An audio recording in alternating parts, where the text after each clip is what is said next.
Amen, amen. Thank you po. Thank you. You have great music and great choir at great orchestra. Ang ganda ng tunog. At yung asawa ko naman napansin niya, sabi niya, ang ganda ng uniform. At salamat po for this church na ginagamit around the world. At narinig ko, after this, si pastor naman ay pupunta sa ibang bansa. So, yung ating pastor ay naging blessing din sa iba. What a great blessing. So, siya po ngayon ay nasa Ilocos. At naalala ko nung sinama kami ni Pastor Ed sa La Union, doon ko nalaman na wala palang sibuyas doon kasi La Union. Pero anyway, tayong tumayo. Let's open the Bibles to Acts chapter 1, verse 8. Acts chapter 1, verse 8. Acts 1:8. Yung sabi ng Bible. Acts chapter 1, verse 8. Ready? Read. But you shall receive power after the Holy Ghost is come upon you, and you shall be witness unto me both in Jerusalem, Judea, Samaria, and to the uttermost part of the earth. Ulitin natin. Ready? And. But you shall receive power after the Holy Ghost is come upon you, and you shall be witness unto me both in Jerusalem, and all Judea, and in Samaria, and into the uttermost part of the earth. So ating pag-uusapan ngayon, how did the Baptists spread around the world? How did the Baptists spread around the world? Let's pray. Lord, pagpalain niyo po ang pag-aaral namin. I pray, help us to dig into the Word of God, and help us, Lord, makita ang aming rich heritage na binanggit kayo ni Sir Pops. Lord, salamat po at you've given us this church na pinagpapatuloy ang heritage at ganoon din po sa impluwensya sa mga simbahan na mula po dito. Kaya po Lord, I pray challenge more men and women na pagpapatuloy ang Baptist heritage hanggang sa bumalik ang Panginoon. So empower Lord your speaker, this is in Jesus' name. Amen. Upo na kayo. You may be seated.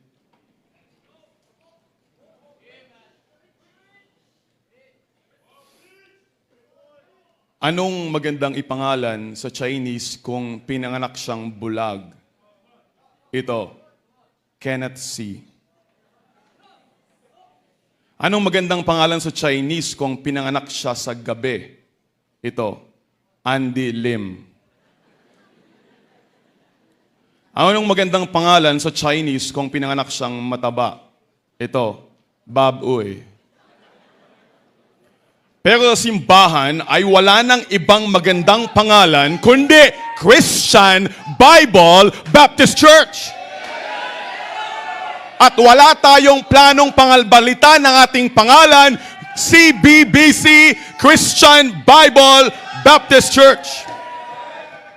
Kanina pinag-usapan natin yung mga major churches, pero paalala ko lang na sila, they use the church as an umbrella organization like a big C.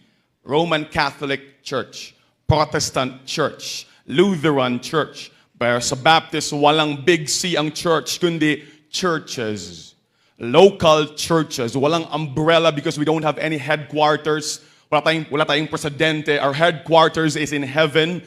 And our general commander-in-chief is the Lord Jesus Christ, the founder and our Lord. So ang tanong ngayon, how did the Baptists spread around the world? O nga pala mamaya, may quiz. So number one, it spread in Asia. Una, it spread in Asia. So dun sa hindi pa, bago pa lang naligtas at si Jesus Christ ay pinanganak sa Israel. At kung hindi mo pa alam, ang Israel ay nasa Asia. Ibig sabihin, Asian si Jesus Christ, Asian ang mga apostol. So mas malamang nakamukha mo pa siya kesa sa mga Hollywood actors. Kasi mas malapit ang Europe, ang Hollywood actors galing sa US, sa European, matangos ang ilong, blue ang mata, at mga tisoy. Pero although may mga tisoy din dito. Pero it spread in Asia. Si Jesus Christ ay, sabi ng Biblia, sa Acts chapter 1, ay ating binasa, ay nagsimula sa 1:20. Acts chapter 1, verse 12, sabi ng Bible, and then they returned unto Jerusalem from the mount called Olivet, which is from Jerusalem, a Sabbath day journey. And when they were come in, they went up into an upper room where they abode, Peter and James and John. Sabi ni Biblia sa Acts 1, verse 15, in those days, Peter stood up in the midst of the disciples and said, there were names together were about 120. So, sa prayer meeting, 120, kaya maganda talaga mag-attend ng prayer meeting. They attended the prayer meeting, and then Acts 1:8, sabi ng Panginoon, and you shall receive power. After the Holy Ghost come upon you, and you shall be witness unto me both in Jerusalem and Judea and Samaria and unto the uttermost part of the earth. So makita natin dito na yun yung design ng Diyos. Sabi niya, okay, this is what's going to happen. This gospel will spread beginning in Jerusalem, Judea, Samaria, and unto the uttermost part of the earth. Jerusalem is that main city, and Jerusalem is inside a country which is Judea. At yung katabing bayan ay yun yung Samaria. At yung uttermost part of the earth is the Gentile world around. As sabi ng Panginoon, and ang design niya is that the gospel will spread from Jerusalem.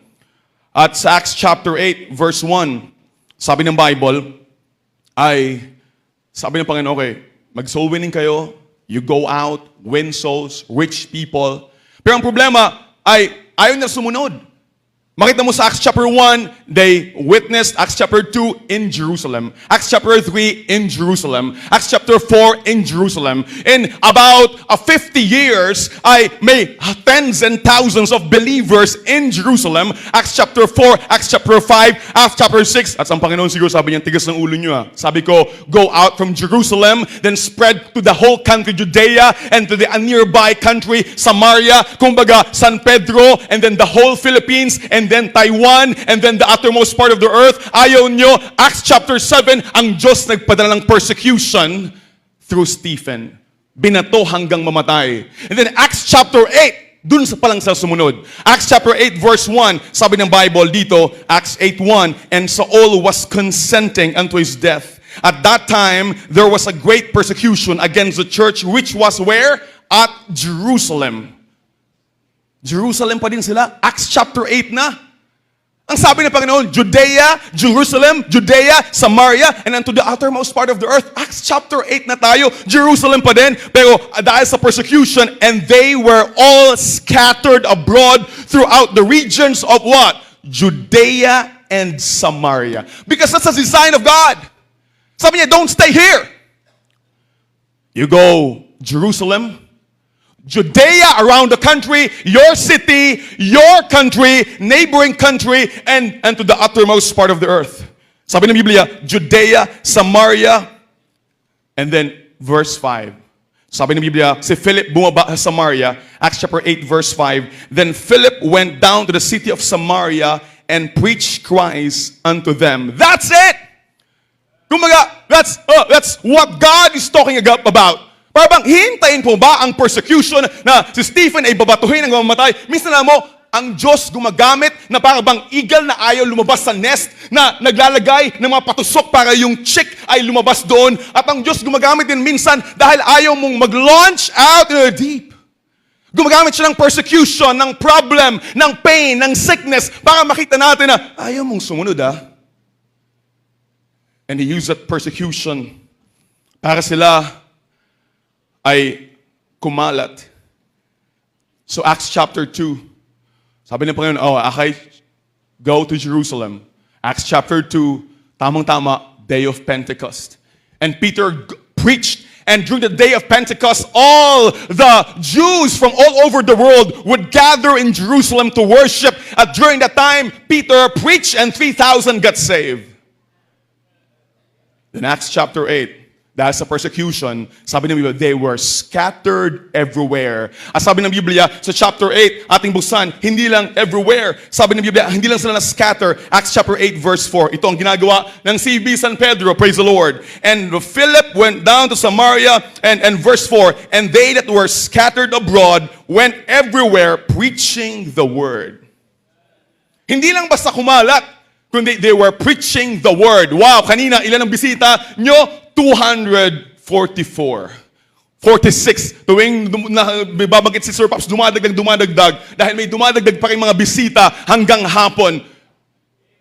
A testimony of scattered brethren, not just being scattered, but really doing the work, to the work, winning souls. Acts chapter 2, Jerusalem, many people got saved. Acts chapter 8, nasunod na Judea, and then Samaria, they're preaching everywhere, and then Acts chapter 10.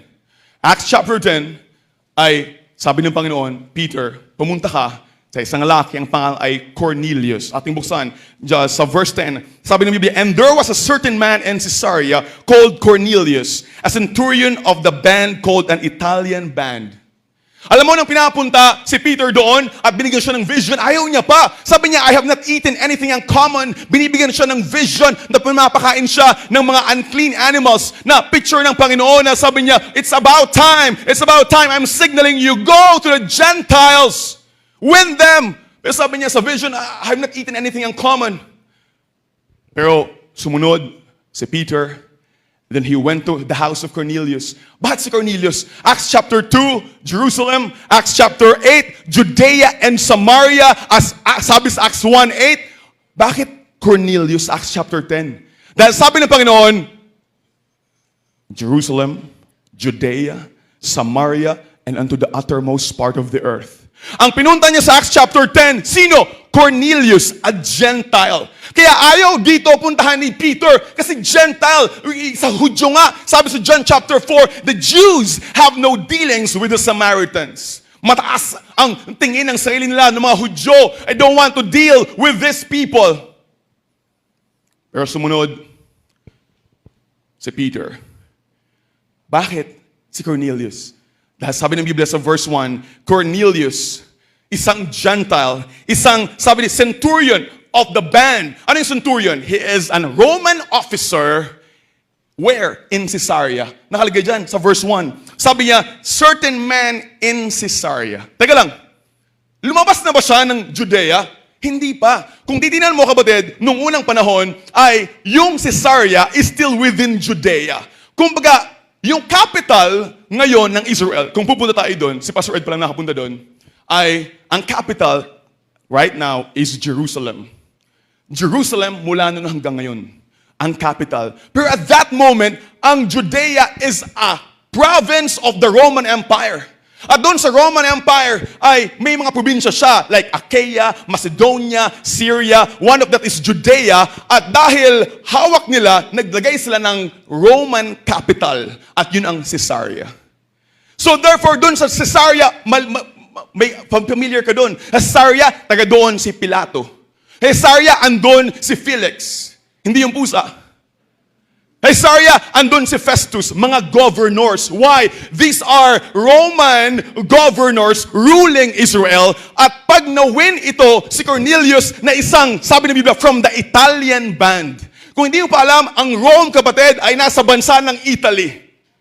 Rome is in Italy. At sabi Cornelius, a Roman soldier, a Roman officer of the Italian band, he has connection to Italy, he has connection to the Roman world, to the Roman Empire, and when winning this man, it's a door, a signal of God. Let's win the world for Christ! And this man, Cornelius, a centurion band, a Roman officer, ay naligtas. Pero, that's just the beginning. Madami ng Gentile na naligtas beforehand. Of course, we know of Rahab and Ruth. Madami na naligtas. Pero, it's God's signal. Sabi ng Biblia, then God hath granted repentance to the Gentiles.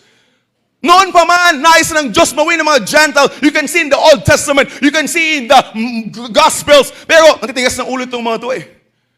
When the Gentiles, Gentile kapatid, ay kung hindi ka Hudyo, ikaw ay Gentile. Amen? Siguro naman nakita na kayo ng Hudyo. Yung asawa ni Brother Mord. Ako nakapunta na ako kami ni AV sa airport. May na-meet kami na Hudyo. Family ng Hudyo. Ang apelido ay naging friend ko pa namin sa Messenger. Ang pangalan ay Levinger. Pamilya, siniran ko ng gospel. Although madami mga atheists, nakinig naman. Pinatanggap sa Panginoon. Sabi nila, posible they are of the tribe of Levi kasi nung AD 70, nung dumating yung si General Titus, kung saan nagsimula nung ballpen, ay winansak yung buong Israel, and for the past 2,000 years, ay nagkalat-kalat yung mga Hudyo. Mabuti lang 1948, binalik ng Panginoon, and the nation of Israel was again alive. Sabi niya, so yung mga records, sino ba talaga yung anak ni Levi, anak ni Dan, anak ni Benjamin? Walang mga records. So sabi niya, posible ako ay Levinger. Ako ay Levi Levinger. Pero, ay si Paul, si Peter, ay pumunta dito sa Caesarea to win this Gentile. Dahil it's about time. Huwag kayong magstay dyan sa Jerusalem. Huwag kayong magstay dyan sa iyong syudad. I'm calling you, go out. I have a plan for you. No wonder Pastor Ed is halos every week are around the world, different countries. Dahil yung design ng Diyos. Natawag ng Panginoon to different places. At na-win ang isang Gentile. Kaya Acts chapter 2, the Jews. Acts chapter 8, the Samaritans. Philip went down to Samaria and won Samaritans, and there was great joy in Samaria. Because one, God won the Jews, and then now the Samaritans. In Acts chapter 10, God won a Gentile. Pero yung official launching pad to go around the world is none other than Antioch. Because the people are scattered. They're scattered everywhere because of persecution. Sabi ko kanina, anong Syria? It's still in Judea. Pero Acts chapter 11, ay may lumabas papuntang Antioch. So, para may idea kayo, ito yung Antioch. Ang Antioch, kapatid, labas na yun ng Israel. Labas na yun. Fred.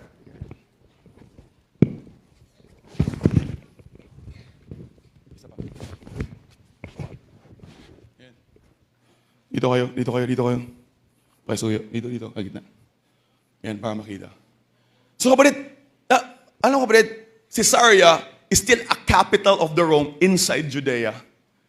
Pero Acts chapter 11, they were called Christians first in Antioch, 11:26. And they went to Antioch. Alam mo yung Antioch? Andito yan, no? Sa Antioch.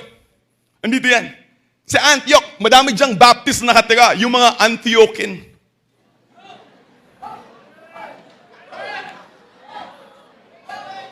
Dito yung Antioch, kapatid. Andiyan yung Antioch. So, lumabas na siya. Ang Antioch ay nasa Syria. Noon, part siya ng Syria. Ngayon, nandito na siya eh. Part siya nitong Syria.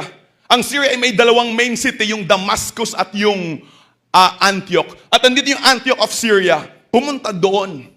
Yung gospel, madaming naligtas. Si Paul stayed there for 1 year at siya'y lumago sa Panginoon. Acts chapter 13, ito na yon. Sabi ng Biblia, Acts chapter 13, ay yung mga men doon, mga leaders, sabi niya, they sent these 2 men, Saul and Barnabas. Antioch became a launching pad of missionary work around the world. So from, anong pinag-usapan kanina, dito tayo sa Israel. Dito tayo sa Israel, di ba? Dito lang tayo. Ito yung Jerusalem, oh. Ito yung Jerusalem. At kita mo yan? Sabi ko ngayon, nasa Asia tayo ha. Asia, ito yung Afghanistan, Pakistan, ito yung China, ito yung Pilipinas, ito yung San Pedro. Yan ka oh, kita yung ulo mo.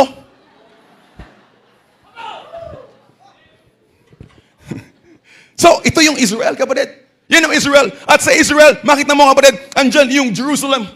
At sabi na, when go out, you shall receive power after the Holy Ghost have come upon you, and you shall be witnesses unto me both in Jerusalem and all Judea and in Samaria and to the uttermost part of the earth. But they stayed there, so God brought the persecution. Acts chapter 8, they went to Samaria, they went to Judea. Acts chapter 11, yung na-scatter, nakarating sa Antioch, outside Jerusalem. Outside Judea. Outside Samaria, this now in Syria. At doon, sa Antioch sa Syria, ay sinend out yung tatlong missionary journey of Apostle Paul. First missionary journey ay, kumbaga, sa States ang tawag nila ay furlough. Ang gagawin ay doon, i-send out sila, Acts chapter 13, sinend si Paul at si Barnabas, and they went to the Asia Minor. Asia Minor, ito yun. Ito yung Asia Minor. Umikot siya dyan. Sa Asia Minor. From here, he went to the Asia Minor. Kumbaga, nung time na yun kasi, ang tawag dito, kita mo sa Acts, may binanggit na Asia. Pag binanggit yung Asia sa Bible, hindi itong buong Asia na alam mo ngayon. Yung Asia na binabanggit yan, Asia Minor kung tawagin natin, Asia because it is the Roman province of Asia. Ito lang yun. Because at that time, andito yung Roman Empire, andito. Yung Roman Empire. Probinsya lang ikaw, itong Asia, probinsya lang itong Judea. So andyan yung probinsya. At si Paul, first missionary journey, ay roamed to the Asia. At andyan yung pinakasikat sa Asia, Ephesus. Andyan yung Smyrna, Philadelphia, at yung tindahan ng sardinas, Sardis. Andyan. Andyan yung Asia Minor, pumukot siya. Pagkatapos niya, umikot sa pagkatapos dyan, naikot-ikot siya dyan. So, tuloy muna ako. At after nun, kapatid, say lang kayo dyan, the first missionary journey from Antioch, punta sila sa Seleucia, Cyprus, Salamis, Perga, Pisidia, Iconium, Lystra, Derbe, bumalik sa Lystra, bumalik sa Iconium, sa Pisidia, Antioch, sa Perga, sa Atalia, and then they return to Antioch again.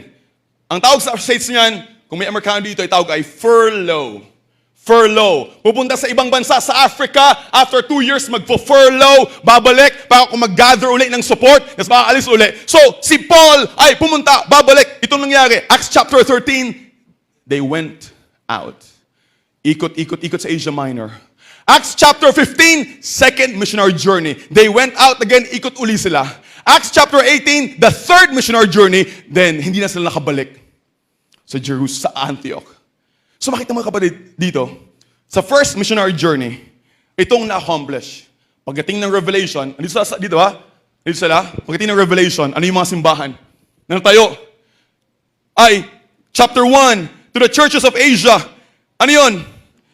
Ephesus, Smyrna, Pergamos, Thyatira, Sardis, Philadelphia, Laodicea.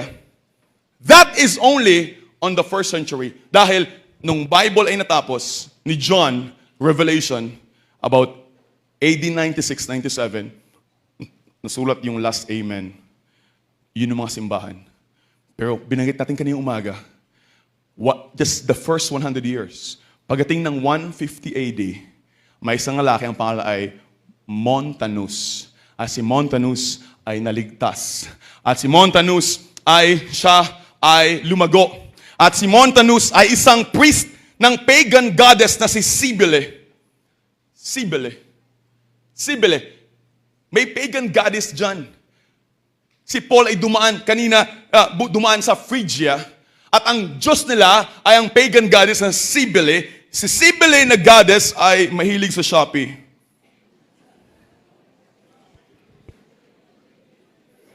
Pero yung priest na si Montanus, naligtas. At nung naligtas siya, guess what? Baba niyo konti pag dito ako. Pakibaba na konti. Naligtas siya, siya ay naging pastor at binansagan silang mga Montanis. Then sa Asia, pagdating ng 500 AD, may smallpot uli. Yung mga Paulicians sa Armenia, kataas ng Iran. Ito ang punto ko dito, kapatid. Ito ang point. Tignan mo, nagsimula lang si Paul sa kanyang first missionary journey, umikot doon sa Asia Minor.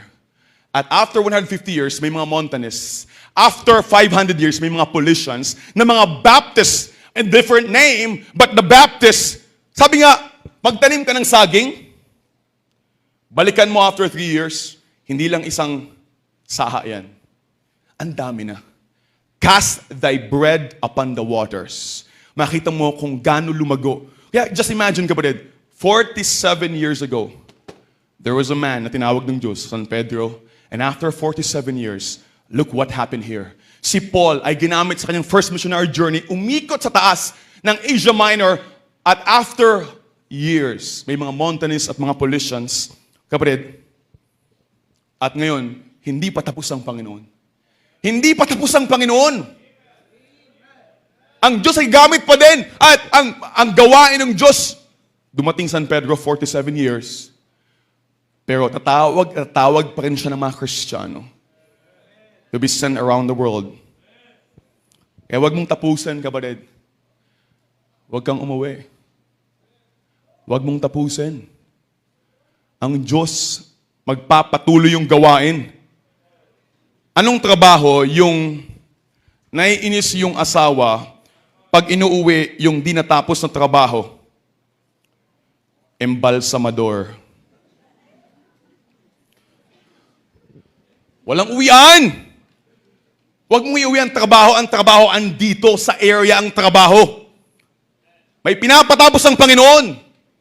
Magtanim ng magtanim. Just sow the seed. Hindi mo alam ano yung bunga. Just spread the gospel. Preach everywhere. Then it's spread in Europe. Number 1, it's spread in Asia. Number 2, it's spread in Europe. Sabi ko kanina, first missionary journey, Acts chapter 13. Umikot siya, papunta sa Asia Minor lang. Asia Minor. Balik siya sa Antioch. Pagbalik niya, pangalawang second missionary journey, Acts chapter 15, lalabas na siya. Paglabas niya, balik siya dito sa Asia Minor. Pagpunta niya dito sa may Troas, then narinig niya yung Macedonian call na tinatawag. We have heard the Macedonian call today. Ano ba yun? He was in Troas, and he saw a vision. Come over here to Macedonia and help us. Wait a minute! Andito lang siya sa Asia. Andito lang siya sa Asia. Alam mo saan yung Macedonia? Ang Macedonia ay wala sa Asia. Ang Macedonia ay nasa Europa. You have to cross a sea. Ito yung sea na yan, no? Ito yung Mediterranean Sea. Ito yung Aegean Sea. You have to cross the Aegean Sea just to get there. Pero dahil malinaw yung vision, to launch out in the deep, sabi ni Paul, I was not disobedient unto the heavenly vision, and he traveled from here papunta sa Europa for the first time. Somebody preaching the gospel. Maring may mga nauna na sa kanya mula doon sa Acts chapter 2. But this time, first time si Paul ay tatawid ng dagat. Sabi ng Biblia sa Acts 15, verse 36, sabi niya, let us go and visit again in every city. And then, when they went to Troas, they saw a vision. There stood a man. Sabi niya, help us! Help us! And Acts chapter 16, verse 11, therefore, loosing from Troas, we came straight course to Samothracia. Ano yung Samothracia? Ito yung island ng Greece. Ito na, malapit na sila. Nasa island ng Greece sa Samothracia. And then sabi ng Biblia, and they went to Neapolis. Neapolis. Ito na yung port ng Macedonia. Touchdown! Yung port ng Macedonia, Neapolis. Taga doon si Janet Lim, Neapolis.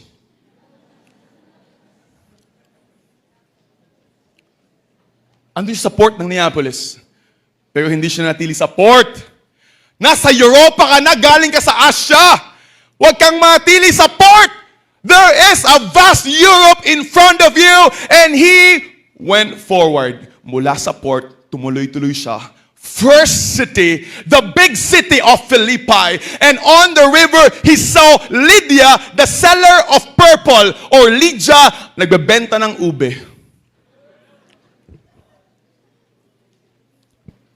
Sinira niya ng gospel. Naligtas si Lydia, the first European convert, isang babae. And then nakulong siya doon sa jail at na-win yung Philippian jailer. And then nakatakas siya sa jail at pagpunta niya, hindi siya tumigil, takbo siya sa kabilang city. Ano yung next na city pinuntahan niya? Thessalonica. He preached there for 3 weeks. And after preaching 3 weeks, people got saved. Alam mo, tinuro niya, the second coming. He's teaching the word of God. After 3 weeks, siya naman ay na-kick out. He went to Berea. At sabi niya sa Acts chapter 17, verse 11, the Bereans are more noble than Thessalonica because they received the scriptures with readiness of mind, and they searched the scriptures daily whether those things were so. The Bereans got saved. There was a revival in Berea, but he cannot stop there. He must go down. Alam mo, ang tawag sa taas na yun, yung Philippi, Thessalonica, at yung Berea, alam mo tawag doon? Nung time na yun, ang tawag doon ay Northern Greece. Ang tawag ay Macedonia. Nahati yung Greece dalawa, Macedonia. Pero ayon yung matili doon, he went down sa Southern Greece. Ang tawag ay Achaia. He went down to Athens. Ang pagbaba niya sa Athens ay nag-preach siya. He went down to the Corinth. And after Corinth, bumalik na naman siya sa Asia Minor. At pagbalik niya sa Asia Minor, bumalik na naman siya doon sa kanyang main church. Sending church. Ulitin ko, sending church, hindi sending Lord. The Antioch is the sending church. The agency of God to send men and women. Kaya be loyal to your church. Wala ibang gagamitin ng Diyos ko para i-send kundi yung sending church. Hindi board. Hindi denomination. Palagi siyang bumabalik for the third missionary journey. Acts chapter 13, umalis. Acts chapter 15, pangalawa. Acts chapter 18, third missionary journey. And he went there. Pagpunta niya sa second missionary journey, ay naligtas ang madami. And then sa third missionary journey, ay umalis na naman siya, Acts chapter 18, umikot na naman siya, lumabas from here, from Antioch, ikot, bumalik siya, pero hindi siya nakaabot sa Antioch. Dahil Acts chapter 21, dumiretso siya sa Jerusalem at doon na siya nahuli. At pagkahuli, 2 years na kulong sa Caesarea. Acts chapter 27, dinala papunta sa Rome. At pagdating sa Rome, ay siya ay na-house arrest for 2 years. Pero praise the Lord! Kasi ang napuntahan niya lang, kapatid, nung kanyang second missionary journey, ang napuntahan niya lang ay yung Greece. Paano niya sa dulo? Ano niya sa dulo? Italy. Mas malayo yun. Kumbaga, at that time, the known world, the longest, the farthest ay Italy, Rome. Pero hindi mo siya makapunta doon. Ginamit ng Diyos yung pagkakulong niya para makaabot siya sa Italy at matali sa kalooban ng Diyos. At nag-preach siya ng gospel at yung mga tao sa Rome ay naligtas. Kapatid, hindi ko alam pinagdadaanan mo ngayon kung kanino ka nakatali, anong sitwasyon mo ngayon. Pero ang Diyos gagamitin where you are. God will use you where you are. Whatever your state right now, whether in sickness or in health, God will use it. Anong sabi ni Paul? For the furtherance of the gospel. Ikaw, makinig ka sa akin. Alam mo, bakit hindi mo pa rin maunawaan yung mga pagsubok, problema, away, hilahil? Hindi mo ba naisip na sabi ni Paul, everything is for the furtherance of the gospel. My persecution is for the furtherance of the gospel. Therefore, kung hindi ka soul winner, never maunawaan, yun ang nangyari sa'yo. Parang, what for? Hindi mo ba naisip, ba't ka pinadala dyan sa lugar mo? Ba't ka nasa DepEd? Ba't ka nasa DepEd ngayon? Nagpapatayin dyan, nagsasaksakan. Ba't ka andyan? May purpose ang Diyos to win those students for Christ. Ba't ka nasa PNP? Ba't ka nasa police? Ba't ka nasa jail? God knows where you are and God will use you where you are. Brighten the corner where you are. Pastor Ed doesn't have to see it. But God sees it. Nakakulong na, praise the Lord pa. Dahil hindi man siya nakaabot by His own sa malayo, the farthest place, His captivity brought Him there. What a blessing, kapatid. Kaya, yung pagpunta niya nga pala sa Rome, hindi na yung kasama sa missionary journey. Ang first missionary journey niya, Acts chapter 13, umikot ng Asia Minor. Modern day, Turkey. Pangalawa, ikot uli siya doon. Second missionary, Acts chapter 15, umikot uli siya doon. Pero pagdating niya sa dulo ng Asia Minor, nagkaroon siya ng vision.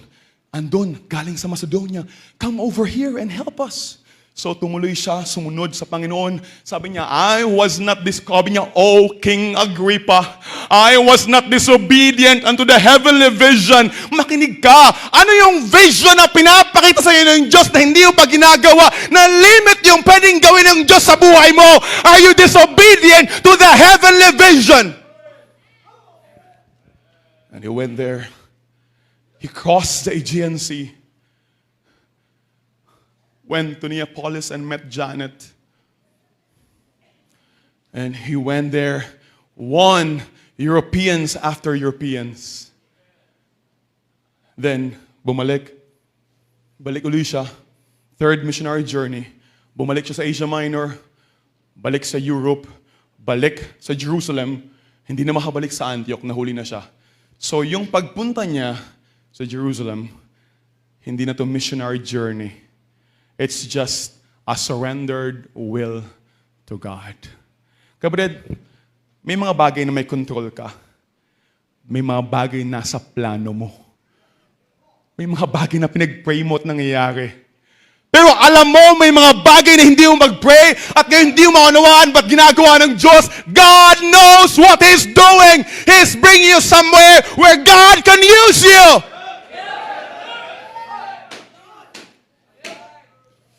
Sir, nagkamali na ako eh.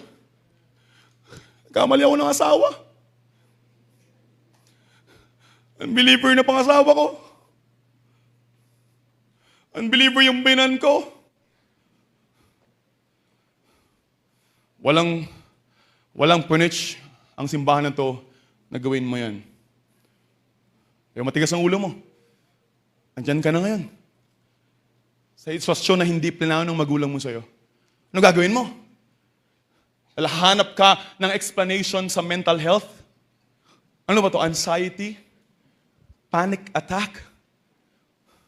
Maraming totoo yung nakakamdaman mo. Pero alam ng Diyos yung ginagawa niya while you're there. You can still win your in-law to Christ. You can win your brother-in-law to Christ. You can win his cousins to Christ. You can win the neighborhood to Christ. Salamat sa may mga perfect will. Nasa perfect will. Pero kapatid, nakalimutan mo, may permissive will. Sabihin mo, Pastor, nagkamali na ako. So, nagkamali din ako. Magwala na rin lang ako. Hindi na plano ng Diyos. Nagkamali ka na, magpapatuloy ka pa sa mali. Mas maiging magsimulang muli kaysa magpatuloy sa mali. Bumalik ka na sa ministry.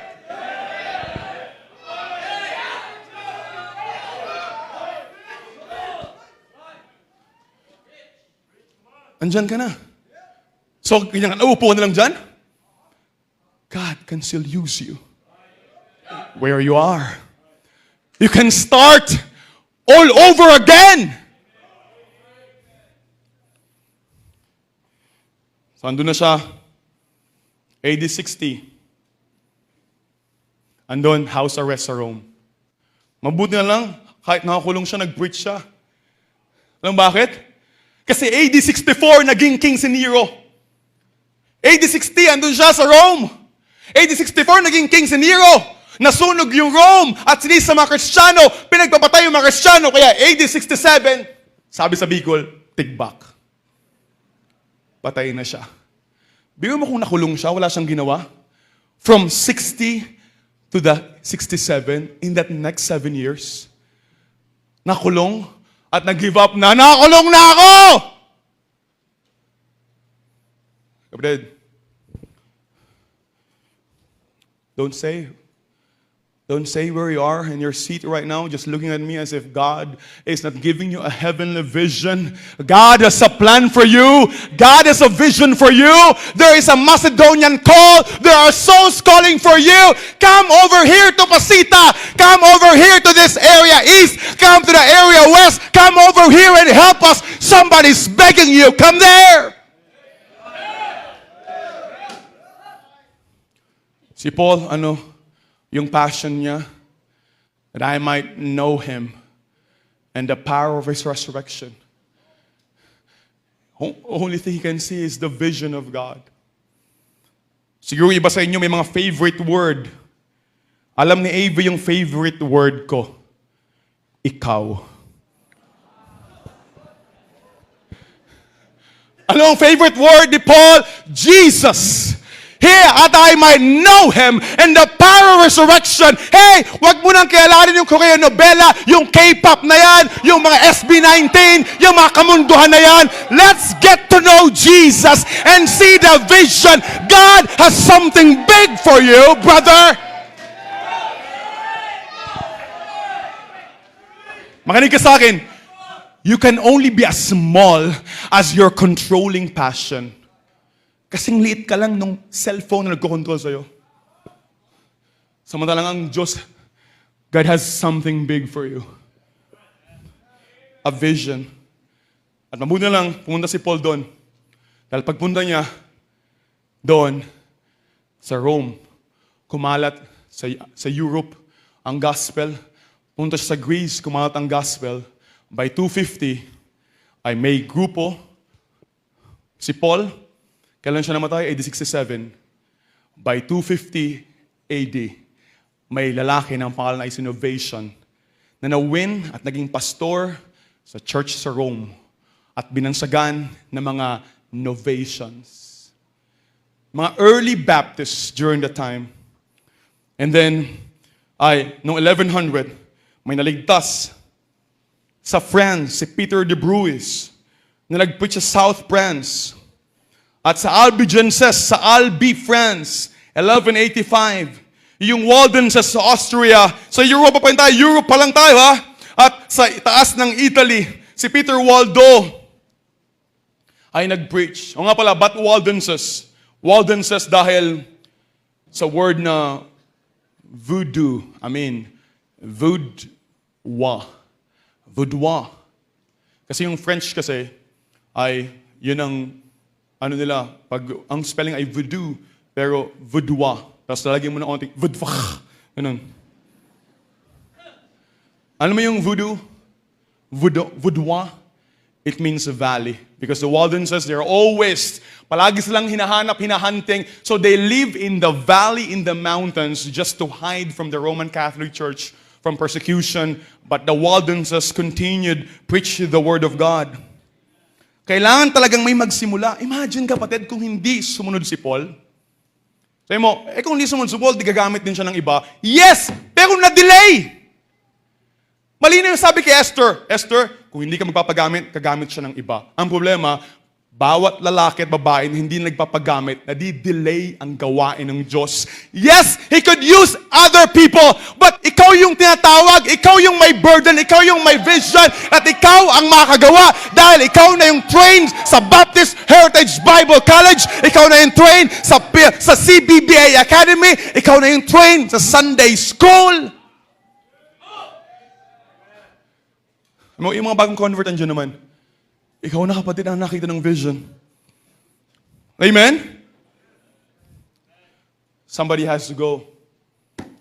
Somebody has to go. Ang laki ng burden ni Pastor Ed para umupo ka lang dyan at walang gawin sa Panginoon. Nanilagay ng Diyos sa puso niya. Somebody has to win souls. Somebody has to go and knock on doors. Lahat tayo ngayon ay tumataba. Pero alam mo ang magandang advice? If you're tired of being fat and ugly, mag-exercise ka. Para ugly ka na lang.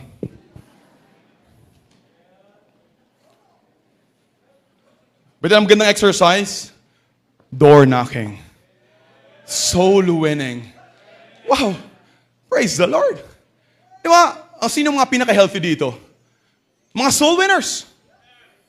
Sino yung mga soul winners? Yun ang mga tinatawag ng Diyos. Para maglingkod sa Kanya. And number 3 and the last, I'm almost done. It's spread in Africa. Remember in Acts chapter 8 verse 27, he arose and went, and behold, a man of Ethiopia, a eunuch of great authority under Candace, queen of Ethiopians, who had charge of all treasure and come to Jerusalem for to worship. And this man, the Ethiopian man, ay naligtas. At na-win ni Philip. And then he went out, going back to his country, Ethiopia. Kapatid, yung Ethiopia dito yun, no? Yung Ethiopia. Okay pa kayong dalawa? Kapatid, ang Ethiopia, Andito yan sa Egypt. Ito yung, kasi tamo kapatid, grabe yung Panginoon, nilagay niya yung Israel sa sentro. Kataas, Europa. Sa kanan, kaliwa, Asia. Sa baba, dito ay Africa. Yung tatlo. At syempre dito, dagat. Bakit? Para proteksyonan, para walang basta makalusob. Sa kalibal naman ay Jordan River. God's chosen people. God protected them. Andito yung sentro ng sibilisasyon. Nung high school, narinig mo to, the Fertile Crescent. Mga unang sibilisasyon. At kapatid, yung lalaki, yung Ethiopian ay papunta sa Ethiopia, sa Northern Africa. At doon ay nag-preach ng gospel. And then, many years after, 311 AD, ay sa Carthage, sa North Africa, 311 AD, ay may lalaki na naligtas, ang pangalan is Donatus. At nag-win ng madami, at yung grupo niya at yung simbahan niya, tinawag na mga Donatists. Mga Anabaptists sa Africa. At kumalat ang Baptist sa Africa. So tapos na tayo. Asia, Europa, Africa. At alam natin, eventually, 1500 AD, may mga grupo na tinawag na matagal na tayong tinatawag na Anabaptists, pero after the Reformation, talagang dinikdik. Kayo mga Anabaptists, you are rebaptizers. Dahil binabaptize natin uli yung mga na-win natin at naliligtas. But we don't do that. Hindi natin rebaptize. We're just baptizing them the first time. That is a biblical way of baptism. Ang point dito pa said, we believe in the Baptist perpetuity. Anong Baptist perpetuity? In every generation, sabi ng Biblia, the church of the gates of hell shall not prevail against the church. Matthew 16:18. That thou art Peter, and upon this rock I will build my church, and the gates of hell shall not prevail against it. It means in every generation, in every decade, in every year, there was no time in the history that there was no existing Baptist church. Pinaserve niya ang simbahan. Kaya may kanata na kinumpose ni Preacher Jong, there's never been a day, walang araw, na walang Baptist church. Kaya kapatid, malinong sabi ni Jude 1:3, contend for the faith which was once delivered unto the saints. Sunday school teachers, mahalaga yung ginagawa mo. You are contending for the faith as you give the doctrine sa mga bata. Contend for the faith by teaching and preaching the Word of God. Dapat ipaglaban natin. Sabi nila, pag mahal mo, ipaglaban mo. Pag dalawa sila, paglabanin mo. Kapatid, ipaglaban mo yung pananampalataya mo!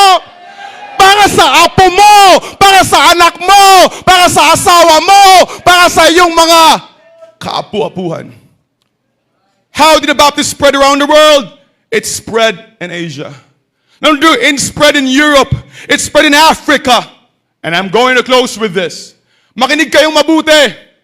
Ang dami kong binanggit kanina. But let's check again. It spread in Asia Minor. It spread in Europe. It spread in Africa. Ano kaya ang nangyari doon sa mga sa Bible na pinuntahan na unang pinuntahan ng gospel? Yung Antioch na sending church, missionary sending church. Alam mo yung Antioch na yun? Ngayon, ang pangalan niya na ay Antakya. At part na siya ng Turkey, which is 95% Muslim. Alam mo yung Asia Minor? Itong Asia Minor? Yan? Asia Minor. Andito yun, no? Andito yung Antioch. At yung sabi kay Asia Minor, andito yung Ephesus, Philadelphia, Smyrna, Sardis. Andito yan. Nasa Turkey. Ole, ang daming pabo ng mga Muslim. Oh no, naka-live pala ako.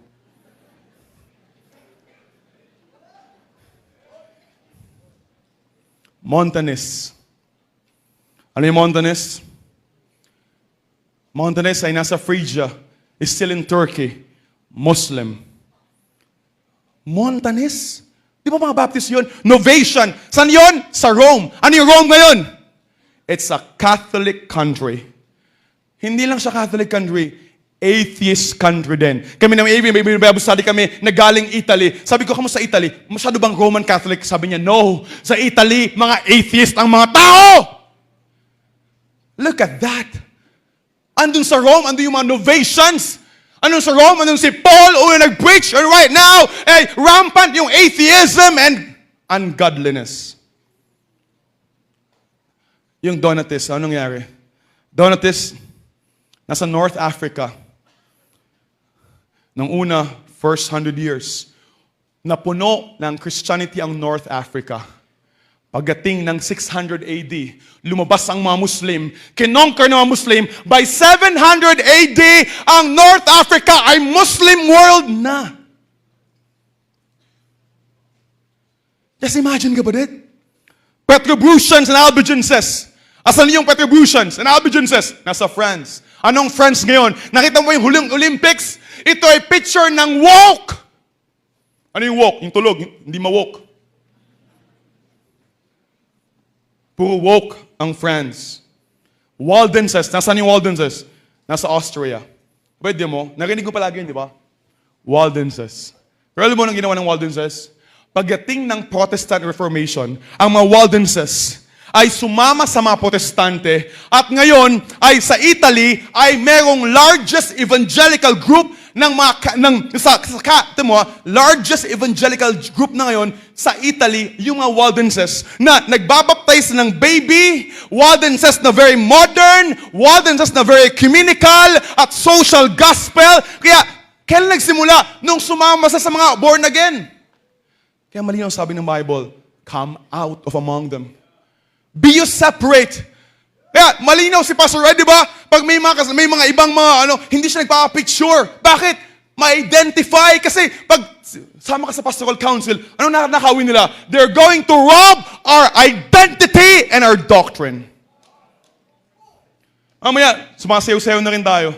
Mamaya, naka-shorts na rin tayo lumalabas. Mamaya, nawawala ng kaligtasan. Kaya kapatid, maaaring may boyfriend ka na born again ngayon. Save naman siya eh. Is going to rob your doctrine and your identity. Come out from among them and be separate. It's about time to make a stand. Make a stand. Sa work, make a stand. Question. Ano daw ang tawag sa pusong sumusugod? Heart attack. Anong tawag sa pusong magnanakaw? Heart rob. Anong tawag sa pusong mapaglaro? Pusoy. Anong tawag sa pusong two-timer? Pusoy dos. Huwag hati yung puso mo. Decide now kung sa Panginoon ka na. Huwag kang mamuhay na Kristiyano dito at sa labas ay makamundo yung buhay mo sa school at sa bahay. Who is on the Lord's side? You better make a stand, kapatid. Baptist ka ba? Di mamatay tayong Baptist. Sabi ng isang pastor, Baptist born and Baptist bred. And when I die, I'll be Baptist dead. Although may mali sa una, wala namang Baptist born. But may mga Baptist na pinanganak sa Baptist family. Dito ka na naligtas. Dito ka na lumago. Dito ka na mamatay! Salamat sa Panginoon na may Baptist Heritage Bible College. Na isang bata na galing Bicol, walang kaalam-alam sa Baptist. Alam ko lang, sa Bicol, ay mag-text. Hindi yung, kala yung text ganun, no? Ganun yung text sa amin sa Bicol, di ba? Iba yung text nun eh. May ano pa yun, may technique pa yun, di ba? Para mag-jolin, magsaranggola. Buti na punta sa Laguna. At muna sa Laguna, ay may isang lumapit na napakagandang babae. At sinare yung gospel. At for the first time, tinanggap ko siya, ang Panginoon, bilang tagapagligtas. Praise the Lord, kapatid. Kaya, kapatid, hindi ko alam ang estado mo ngayon. Pero kung saan ka, gagamitin ka ng Diyos sa estado na yan. Ang lawak pa ng vision ng pastor nyo. Mas mag-quit ka na. Uuwi ka na.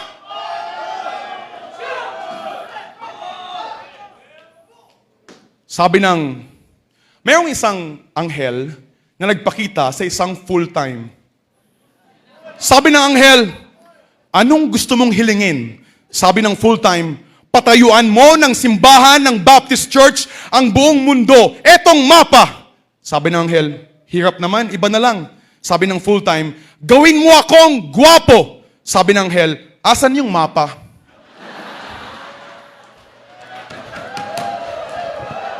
Kapatid, walang imposible sa Diyos.